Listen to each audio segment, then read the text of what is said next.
In June 1944, a delegation of Red Cross visited the Jewish ghetto in a town called Terezin, back then located in Protectorate of Bohemia and Moravia, nowadays in the Czech Republic, to see if Jews are being mistreated, used for manual labor, and killed. At this time, millions of Jews were already killed by Nazis in concentration camps. People heard about it, but they still did not believe it. They even called people who were spreading these messages Jewish sensationalists. So on June 23, 1944, the delegation made of 3 men, 2 from Denmark, 1 from Switzerland, arrived to Terezin. Morris Russell, the Swiss member of the delegation, wrote, "Terezin camp is not a transit camp. Nobody who arrives here is sent somewhere else. After we entered the ghetto, we didn't see anybody malnourished. People get here the same amount of food as anywhere else in the Protectorate of Bohemia and Moravia. People even get here things which you cannot get anywhere else in the Protectorate. Who wants to eat, eats. People go eat to canteens. They are served by a young woman in an apron and a pretty cap, like in any other restaurant." The delegation visited the Jewish Administration Center, where they looked at manipulated statistics from the ghetto. They even visited the laundry room, bakery, canteen, saw a part of the opera that was playing in the local cultural center, visited the post office, bank, pharmacy, butcher shop, grocery store. All looked well to them. The whole visit took around 8 hours, and all 3 members wrote a report after. They all agreed that the ghetto looked better than they expected. But what they saw was a carefully orchestrated play planned by the Nazi propaganda. The reality of what was going on within the walls of Terezin was much different. This, nowadays a small town with about 2,000 inhabitants during the Second World War, was a place where about 155,000 Jews were sent. In today's video we will show you both parts of Terezin, the small and the big fortress, and we'll tell you what was actually going on behind the walls of this town. Terezin was a fortress built in the end of the 18th century. It was constructed from 230 million bricks and was put at a strategic point on the border with Germany, back then Prussia. Holy Roman Empire had an ongoing conflict with Prussia. That's why it was important for them to have a fortress here. Terezin is named after the Empress Maria Theresa. Her son Joseph II actually established Terezin and named it after her. In the end, the fortress was never used, and over time it turned into a town with about 7,000 inhabitants. That is until the Nazis took Czechoslovakia over.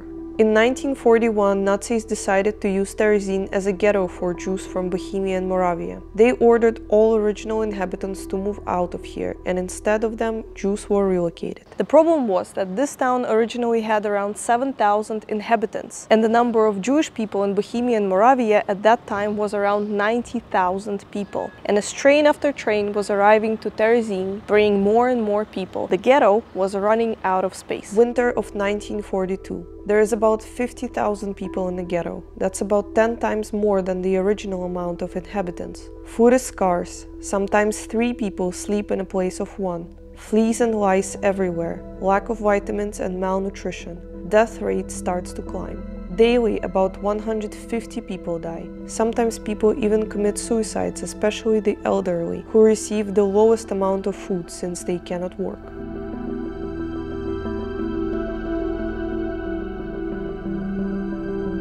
The crematorium outside of Terezin burned more than 30,000 bodies within a couple of years. Sometimes the furnace of the crematorium burned multiple bodies at once because the amount of the dead was unmanageable. Terezin was never built as an extermination camp, but because of the awful conditions inside of here, it basically became one. And this is not the worst part yet.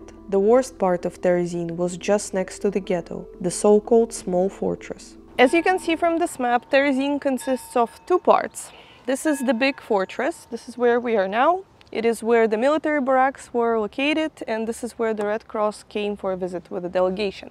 And then there's this part. It is called the small fortress. It was used as the Gestapo prison. This is where the Red Cross never made it. This is where they kept prisoners of war, members of resistance, and also if a Jewish person broke a law in a big fortress, they would be sent there as a punishment. So this is where we are going next.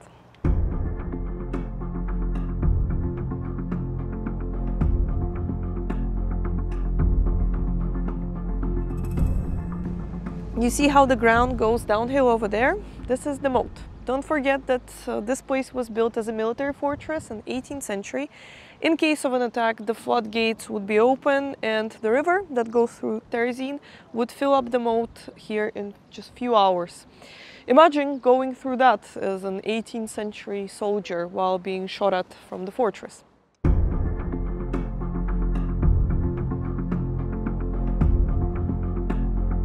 After you arrived to the small fortress, you would go through sometimes hours-long registration process, where you had to stand in a line facing the wall. Then you would go through the registration rooms, where you would be stripped of your belongings, given a prison number and a cell. Women and men were divided into two different sections, and then based on their nationality, political or religious beliefs, into different cells. The cells were all identical: bunk beds, toilet, hanger for clothes, and a place for a bowl and a spoon. Every cell would fit about 30 men, but in reality up to 100 were kept here during the worst times of the war. And if you thought that these cells were bad, wait to see what's behind this wall. This is where, for example, where members of resistance, political prisoners, prisoners of war were brought. This is where they would beat them up, and as you can see that there's this tall wall, so nobody would actually see the beating, but everybody would hear it. This is where the showers are located. They would wash off the blood from their bodies. After that, they would bring them over there to the solitary cell. A process that was repeated many times up until they could find out some information. This is where the solitary cells are located. As you can see, there is nothing inside of this room. And this is exactly how it was.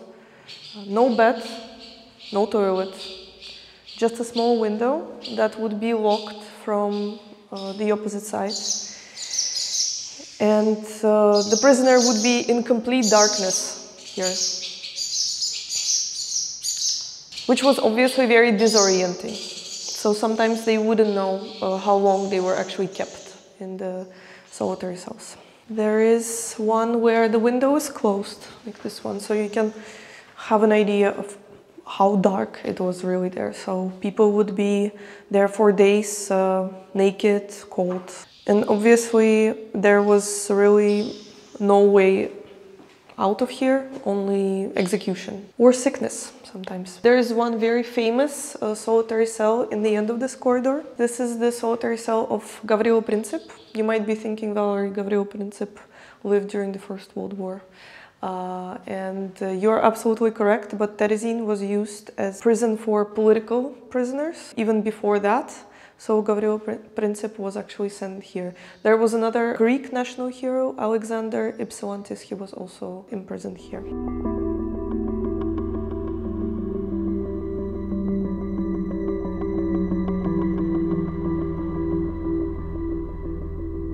As you can see, these sinks are in a pretty good condition. That's because they were never actually used. They were installed here just in case the Red Cross delegation makes it to the small fortress, but they were never used by the prisoners of the camp.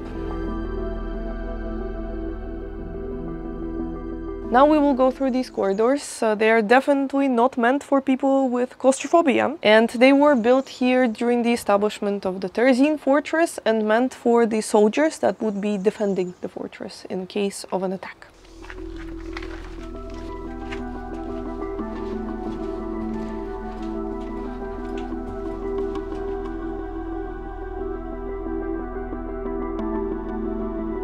So if you were a soldier back then, this is where you stand. This is where you would put your rifle, and over there would be the enemy soldier, and you would shoot them in the back.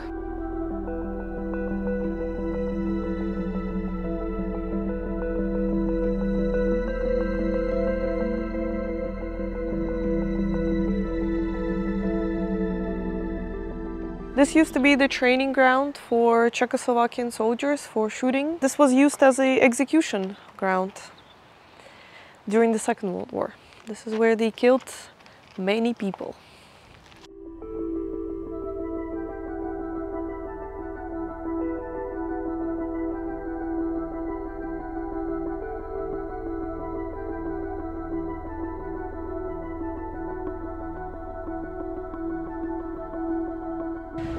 You might be wondering, what is the swimming pool doing here? Well, this is the part where the Nazi soldiers lived.